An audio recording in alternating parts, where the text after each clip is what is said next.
buenas noches. Primero que nada, volver a ofrecerle una disculpa porque sigo medio afónico, mejor que ayer, afortunadamente, ahí vamos, pero pues todavía se me escucha la voz ronca, así que le ofrezco una disculpa, pero entremos en materia. México definitivamente es un país surrealista, en pleno proceso electoral, a menos de 4 meses de ir a las urnas. En lugar de estar discutiendo la agenda de los posibles gobiernos entrantes, estamos debatiendo la agenda del gobierno saliente, del gobierno que ya se va el 1 de octubre. El presidente López Obrador ha enviado 20 propuestas de reformas constitucionales para que las discuta el Congreso. ¿Qué hay detrás de esta estrategia política? ¿Qué debe de hacer la oposición sobre este tema? Para debatir este tema, le doy la bienvenida a Denise Dresser. Denise, buenas noches. Hola, buenas noches. Y Pablo Pérez Ricard. ¿Estás? Pablo, Carlos Pérez Ricard. Pablo, es que no vino Pablo Magluf porque anda enfermito, los mandamos un saludo. Aquí lo representamos. Entonces ya, lo representamos, ¿verdad? A ver, venga. Denise lo representa. Eso está buenísimo. Low blow. Low blow. Exacto. No, le mandamos un abrazo. No había agua, pero lo hubiera aventado. Le mandamos un abrazo. Eso es golpe por debajo de la cintura y aquí esos no se valen. ¿O quieres que te lo regrese? No, sí, no. Le ya, mandamos espera. un abrazo. No Pablo, puedo ni que gritar, mejor. perdón, pero no, en fin. Venga. No, te voy a pedir que te reemplacen con Violeta. Bueno, Yo creo que... Ya, por favor, no tengo voz para pararlos, pero bueno. Ya no es la comandante Violeta, que sea el comandante Carlos. El comandante Carlos. No, un saludo también a Violeta. Y al comandante Pablo, y a todos aquí todos son comandantes, y el único soldado raso soy yo. Vamos a... está grabando? Yo pensé que estábamos en la chorcha. No, ya estamos en el vivo, esto va a salir, así que bueno. Además le encanta a la gente este tipo de intercambios. ¿Qué te puedo decir? Denise, ¿qué hay detrás de esta estrategia del presidente López Obrador? Yo creo que el presidente quiere, como siempre, definir la agenda del debate público del país. ¿Lo logra? Lo logra, voltear a que todos, incluso en esta mesa, estemos discutiendo sus reformas, sus propuestas, lo que quedó pendiente, lo que él quisiera, resucitar reformas que ya habían sido declaradas inconstitucionales. Creo que también quiere atar a Claudia Sheinbaum de manos, porque esto de que Claudia, la científica, incluso tú dijiste la tecnócrata que va a tomar decisiones más racionales, pues ayer ella ya aceptó la agenda impuesta del presidente y dijo que la iba a mimetizar, o sea, reafirma su calidad de calca, de candidata calca. Y yo creo que el cuarto objetivo es poner contra la pared a la oposición, porque es muy difícil para la oposición rechazar algunos elementos de derechos sociales que son loables en teoría, por supuesto, las pensiones, los temas de vivienda, el salario mínimo, pero como ya lo dirán quienes vienen después en la siguiente mesa, el gran tema es cómo pagar por eso.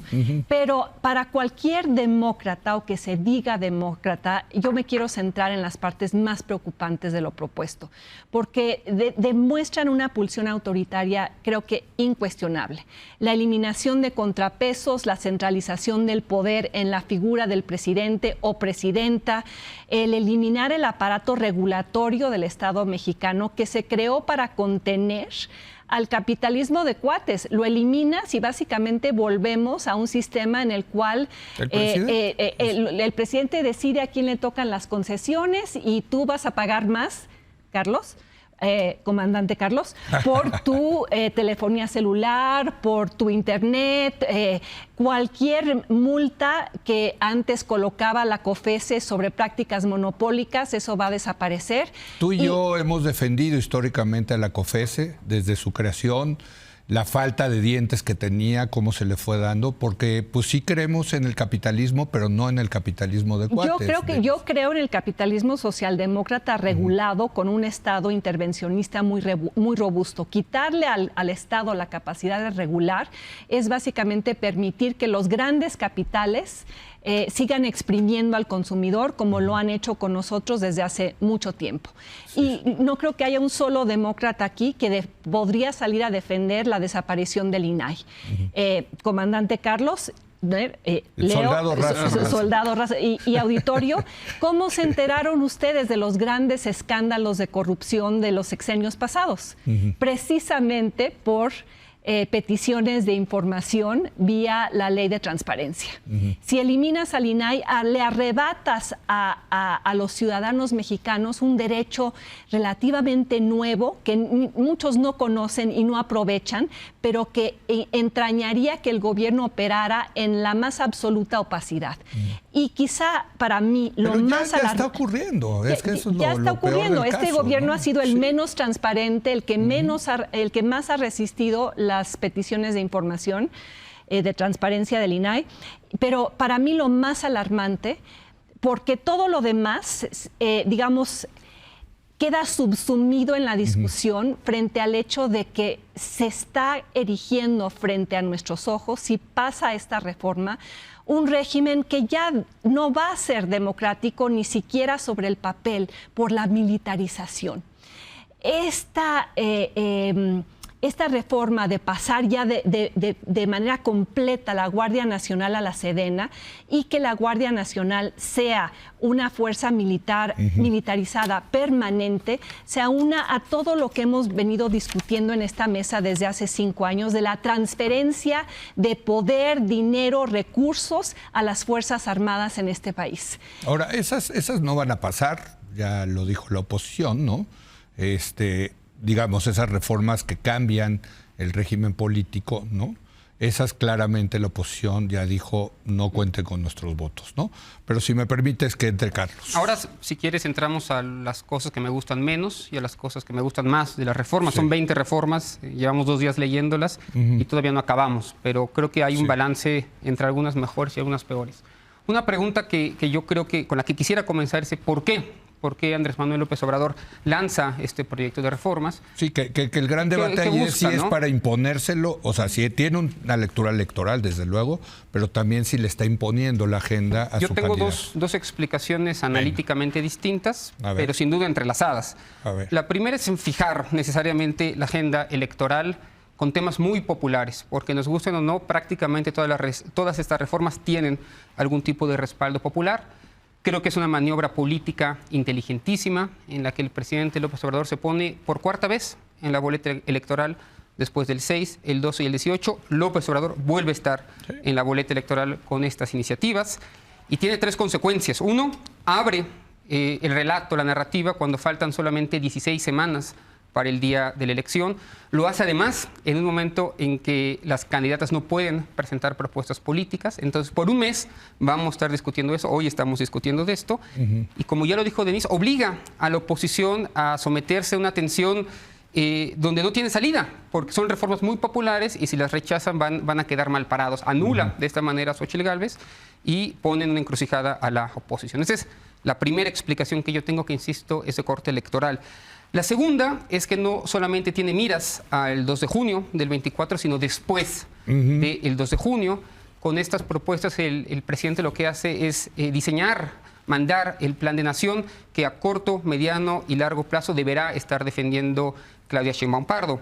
Yo no diría que impone a la candidata su programa, sino que como líder político y hasta donde yo sigo entendido como presidente constitucional de este país, digamos, delinea cuál es su proyecto político y cuáles son las prioridades que debe tener el movimiento que él todavía encabeza. Entonces, pero déjame veo estas dos explicaciones. Y me parece muy bien, pero te preguntaría, en la segunda hipótesis, hay muchos, los he venido oyendo estos días, que dicen, no, al final Claudia va a hacer lo que ella quiera. Pero pues Claudia ha sido consistente en decir, no, yo voy a hacer esto que nos está poniendo López Obrador en la mesa, Carlos. Con sus matices. Claudia Sheinbaum pertenece al mismo programa político, al mismo proyecto político que el presidente. Pero por ejemplo, era la militarización.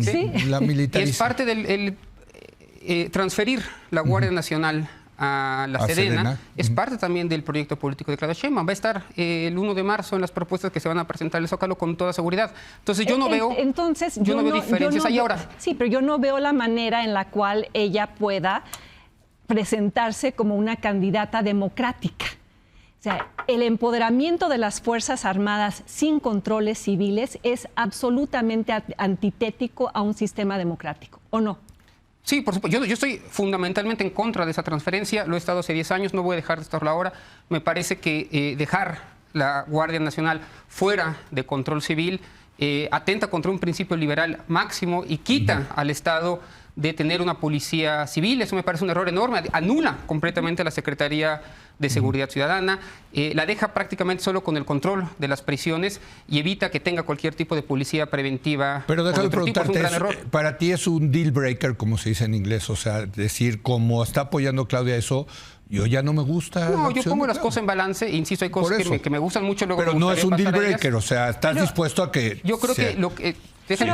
A ver, que termine Carlos, Yo lo que veo en esta reforma son muchas cosas, básicamente tres. Sí. Y ahora podemos entrar a los detalles. Por un lado, creo que hay en estas reformas un proyecto de expansión de derechos a los más desfavorecidos. Ahorita puedo explicar cuáles son las reformas. Veo también la búsqueda por recuperar la rectoría del Estado de ciertas funciones claves de la economía y la política, con las cuales estoy fundamentalmente de acuerdo. Total desacuerdo contigo por el tema regulatorio. Y en tercer lugar, la rectoría? Y en tercer lugar, va en un sentido que me gusta menos y que acota el pluralismo democrático. Y esto tiene que ver con la reforma electoral y con la reforma judicial, que tiene tintes autoritarios, hay que decirlo así. Ojalá no pasen como están escritas en estos documentos. Y creo que están hechas para no pasarse, creo que están hechas para no aprobarse y creo que son caballitos de batalla electoral. Ni siquiera creo o diría que son parte de la agenda política que tiene Claudia Sheinbaum, sino que están ahí solamente para así hacer ruido de cara a la elección presidencial. A ver, vamos, si les parece, porque yo creo que es muy interesante esto de la rectoría del Estado. Ustedes son más estatistas que su servidor. Yo cuando oigo rectoría del Estado me pongo a poner nervioso porque, por ejemplo, ahora le van a dar el Infonavit la capacidad de construir. Dios mío, ya me imagino cómo va a construir el Infonavit, ¿no? Igual que Pemex saca petróleo y la CFE genera electricidad. Y, a eso me refiero con rectoría del Estado. Bueno, pero es un desastre. En fin, pero lo que tú dices es, la otra parte de rectoría del Estado no es que sea rectoría del Estado, es la regulación cuando hay fallas de mercado. A ver, el concepto rectoría del Estado es parte de la ideología del nacionalismo revolucionario. Sí. Es algo con lo cual se indoctrinó a la población para creer que era necesariamente bueno. Y que era algo popular y de izquierda y que representaba los mejores ideales de la revolución. Es algo que con el paso del tiempo se fue pervirtiendo, porque ahora tramposamente se dice vamos a recuperar la rectoría del Estado en temas de electricidad, de petróleo, pero me parece que es recurrir a un nacionalismo ramplón, simplista, donde esa famosa rectoría del Estado acaba teniendo efectos muy negativos sobre la economía, sobre la competitividad y sobre los ciudadanos pobres del país, porque rectoría del Estado puede ser increíblemente ineficiente, como lo es la Comisión Federal de Electricidad. Rectoría del Estado puede ser también antitética a la transición energética global, puede ser dañina para el planeta y para el país. Rectoría del Estado puede significar muchas cosas y no necesariamente son buenas. Yo creo que hay una abdicación de la rectoría del Estado cuando en estas reformas se plantea eliminar al IFETEL, a la COFESE, a los organismos reguladores, que ¿para qué fueron creados? Nacieron, de hecho, de un impulso ciudadano, comandante Carlos, en las calles, de gente que formaba parte de Yo Soy 132, de gente que al consumidor, todos los que decían el capitalismo de cuates mexicano ha sido extractivo, ha sido rapaz y ha contado con la complicidad de los presidentes de México que le dieron a los grandes oligarcas sus concesiones, incluyendo la de esta televisora. ¿Para qué se crea el aparato regulatorio? Para que haya una entidad autónoma no dependiente del presidente. Con órganos colegiados. Que tome decisiones estrictamente técnicas de manera colegiada, con competencia en sus respectivas áreas. Pero eso no le gusta al presidente, sabemos que le choca, igual el INE. En parte porque muchos de esos órganos supuestamente técnicos y colegiados fueron capturados por intereses privados. Y eso está documentado. Fueron capturados por intereses privados, claro, porque, a ver, el presupuesto anual de la Comisión Federal de Competencia es equivalente a un día de ganancias de América Móvil. claro, Carlos Slim, ¿qué hacía? Iba y se amparaba contra cualquier decisión de la COFESE o del IFETEL o presionaba a los reguladores para que cumplieran. O sea, lo que está diciendo Denise, si lo interpretó bien, es que al revés, había que fortalecer a esos en lugar de desaparecerlos. En lugar de desaparecerlos, había que darles más presupuesto, darles dientes, más capacidad de multar y también que el presidente no se metiera, porque muchas veces acabaron capturados porque los presidentes querían que acabaran capturados. Y tan regresamos a ese escenario que hoy el gran beneficiario, les recomiendo la lectura del último reporte de Oxfam sobre la concentración de la riqueza en México, porque va en contra de la narrativa de todo este sexenio, de cómo se ha ido contra las élites, contra los oligarcas. Déjame terminar rápidamente, Leo, muy rápidamente. La concentración de la riqueza en este país ha crecido.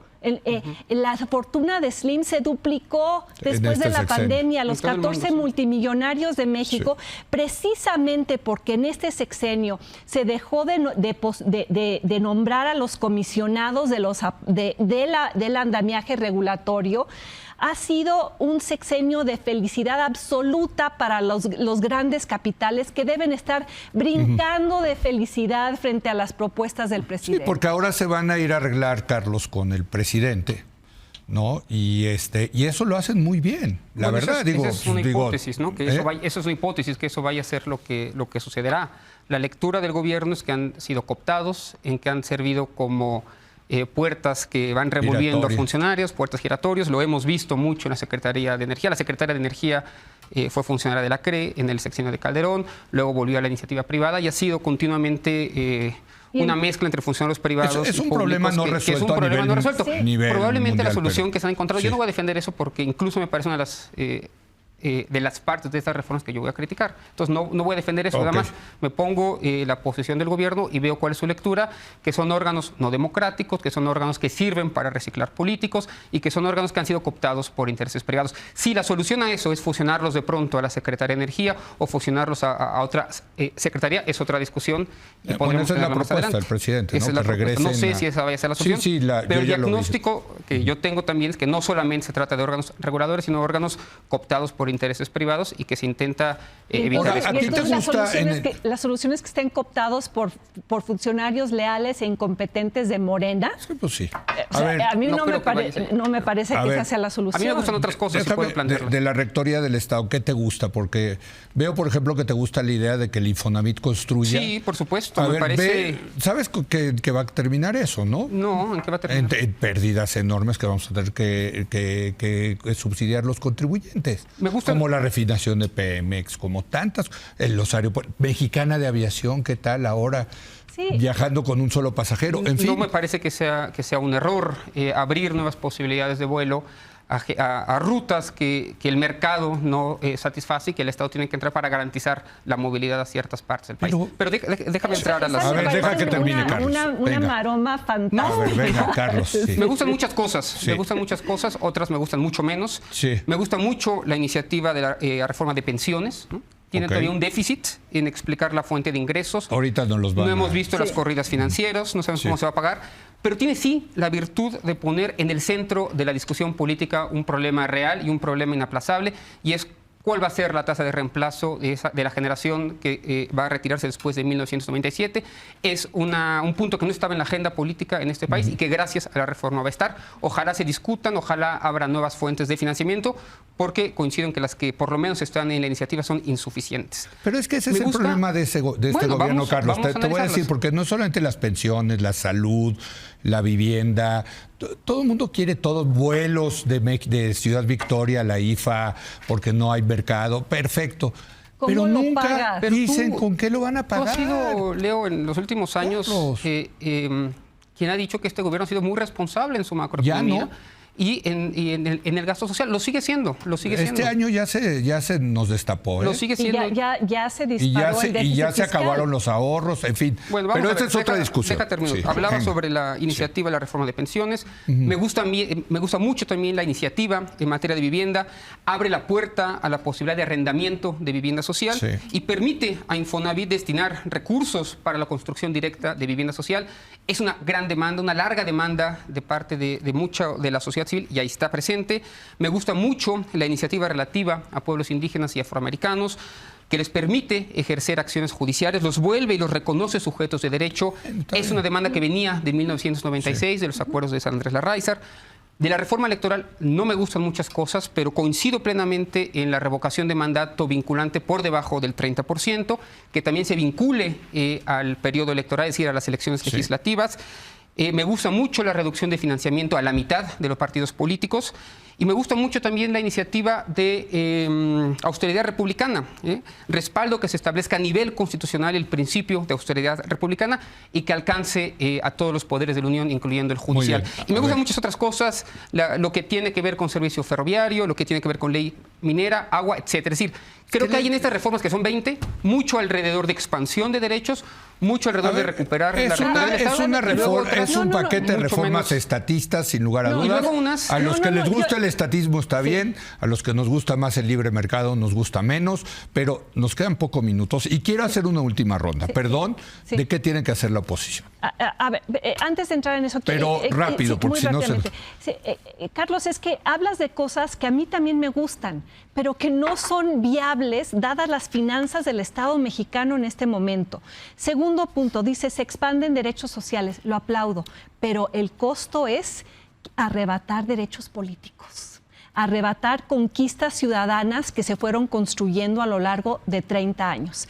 ¿Qué debe hacer la oposición? ¿Qué debe hacer la oposición frente a este paquete? Qué bueno que la oposición esté apoyando todo lo que tiene que ver con la expansión de derechos sociales, porque tiene que ser incluso más progresista que el gobierno en estos temas. Lo lamentable sería que se sumara a iniciativas que no tienen sustento fiscal y que llevarían básicamente a quebrar al Estado mexicano, o sea, que nos encaminan a una situación tipo Argentina. Me parece también bueno que hayan dicho, esto no es negociable, que tiene que ver con todo lo que no querías discutir aquí, que es el desmantelamiento de la Suprema Corte vía la elección popular, que sí es muy popular, pero también era, el decir, avalemos una reforma de política pública o una reforma electoral porque es popular, me parece tan peligroso. O sea, la esclavitud también era popular, que las mujeres no votaran también era popular, Carlos. O sea, evaluemos el impacto que tendría sobre el sistema democrático. Creo que muchos han analizado aquí lo negativo de que se elijan por voto popular los ministros de la Corte. Fíjate quién está defendiendo ahora esos derechos, el PRI. Nada menos y nada más. Por cierto, tú nunca quisiste reconocer que el PRI jugó un papel importante en la transición democrática, decidiendo abrir el sistema, ¿eh?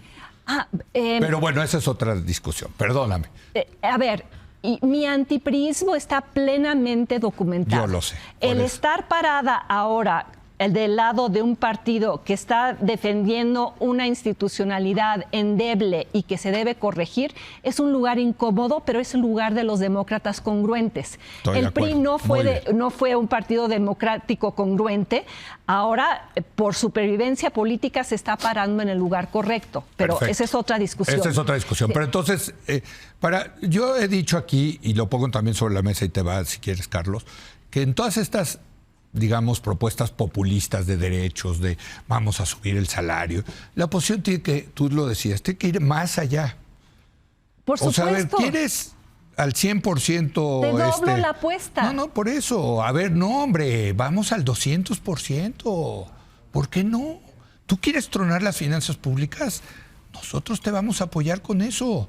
Ahora, si gana tu presidenta, vamos a ver cómo le va a hacer, Carlos. ¿Y cómo va a mantener un sistema de pensiones Que cada vez se come más. Si no se lleva a cabo algo que no está en las reformas, que es una reforma fiscal de impuestos a los ricos, que llevamos 5 años y de esperando. Eso no habla la izquierda. De eso no habla la izquierda. De los pocos minutos. A ver, la oposición. Que a la oposición la asesoren sus voceros. Yo no les voy a dar ideas a las que sea la oposición. Ahí tienen muchos. No. Eso es un argumento tramposo. Es un argumento tramposo, porque quienes estamos analizando la oposición no somos sus voceros. Pero yo no voy a... Yo no voy a dar... Bueno, no quiero, pero sí, se vale. No quiero dejar de decir cosas que me parecen muy importantes. Lo peor de estas reformas es que son 20 y no 21, porque falta la reforma fiscal. Muy bien. ¿Cómo se van a financiar estas cosas? Tendría que estar ahí. Es una vergüenza que no esté la reforma fiscal. Es imperdonable que no haya una propuesta de reforma fiscal, que haya 20 otras y no esté la central, que es la reforma fiscal. Pero se entiende, ¿no? Nadie quiere hablar de impuestos. Pero debería ser. Y una que me parece, y quiero que quede aquí claro, no se puede estar en favor de la desaparición de diputados y senadores plurinominales. Yo sé que tienen mala fama, yo sé que sirve para reciclar políticos, yo sé que tienen lo peor del sistema político mexicano, pero era una bandera de la izquierda, es una bandera de la izquierda, la representación minoritaria, porque la democracia no solamente se trata de tener mayorías estables, se trata también de la posibilidad de tener minorías importantes. Pero qué bueno que mencionas eso, Carlos, me parece gravísimo. De la gente que, digamos, simpatiza con la 4T o que incluso milita con la 4T, que han pasado por aquí, por este programa, o que los he visto en la prensa, ninguno está a favor de eso. O sea, es así, genera, digamos, un rechazo, porque yo recuerdo un rechazo entre la gente. Porque la reforma del 77 y las reformas que siguieron tenían como punto medular el garantizar la representación minoritaria, y aquí no se está logrando. Porque ya son mayoría ahora. Era muy buena idea el Plan A, que también se criticó aquí en mayo del año pasado, que hacía listas plurinominales por estado plenas. Me parecía mucho mejor esta idea que la que está. Y además me habla de que hay un desbarajuste en el gobierno, porque hay 3 propuestas distintas a lo largo de los años y que no empatan. Entonces, eso no me gusta. Yo y muchos otros fuimos muy críticos de las plurinominales, precisamente porque se desvirtuaron, porque ahí colocaban a los impresentables, a los que jamás podrían haber llegado a esos puestos políticos. Ahí estaban las novias, ya no puedo decir esa palabra. Ahí estaban personas que por relaciones personales entraban a esos puestos cuando debían estar reservados precisamente para la gente más lista, más capaz, más hábil de cada uno de los partidos. Ahora, desaparecerlos implica una regresión política mayor, porque si es algo que requiere pedagogía. La democracia no es solo representación de la voluntad mayoritaria, también es protección de los derechos de las minorías. Sí, claro. Y también estoy hablando de minorías sexuales, minorías indígenas, de todo tipo, que si no las metes a través de los plurinominales, acaban aplastados por una mayoría apabullante de Morena, como era el viejo PRI. Un último comentario. No, corría alguien por ahí en internet la tabla, ¿no? Decía, en 2012 el PRI habría ganado con el 32% de los votos, el 54% de la Cámara, Javier Aparicio, y en 2018 Morena habría tenido hasta el 75% de la Cámara, ganando creo que 227 distritos, ¿no? En fin, que creo que reducir la reforma solamente a un acotamiento democrático sería un error. Creo que hay más que eso. Creo que hay un proyecto de expansión de derechos. Creo que sí hay un proyecto de que el Estado vuelva a ser palanca de desarrollo. En esas 2 últimas cuestiones estoy de acuerdo. En lo primero no. Y mi análisis político diría que esas reformas, que son las más controvertidas, no van a pasar, y en cambio aquellas que expanden derechos y aquellas que están apostando a la rectoría del Estado sí van a ser aprobadas en el próximo pleno. Tenemos que discutir eso del Estado como palanca de desarrollo. Perdónenme, a ver, este gobierno le ha inyectado 80,000 millones de dólares a Pemex este sexenio. Y a proyectos de infraestructura que han sido claves para reducir la brecha regional, que han sido claves para crecer económicamente en Tabasco, 500,000 en Oaxaca, millones de pesos, en Quintana Roo, en Yucatán. Un tren que no pasa por lugares y que no va a ser rentable. En fin, pero bueno, es que suena tan bonito eso de la palanca del desarrollo y la rectoría. Y hay palabras que no se están mencionando en esta discusión, que son contrapesos. ¿También? Nos dan unos derechos y nos quitan otros. Nos quitan el derecho a la transparencia. Y fantástico lo del Tren Maya, que disminuye la brecha regional. Yo te reto a ver cómo va a estar esa brecha regional en 5 años si no subsidian de manera permanente ese tren. Bueno, en fin, buenos temas. Ya estamos en campaña, ya se ve que estamos discutiendo temas de fondo. Gracias, Denise. Gracias, Carlos. Un abrazo a Pablo, que sí lo extraño. Claro, a Pablo. Pero muy bien representado. Muy bien representado. Pues yo ideológicamente creo que sí estoy más cercano a Pablo, la verdad, no tengo que decirlo. Aquí cada quien que diga su ideología, luego lo regañan a uno en la mañanera por la ideología que uno tiene. Nos dicen cínicos, pues bueno, lo seremos, pero honestos. Regresamos. Muchas gracias.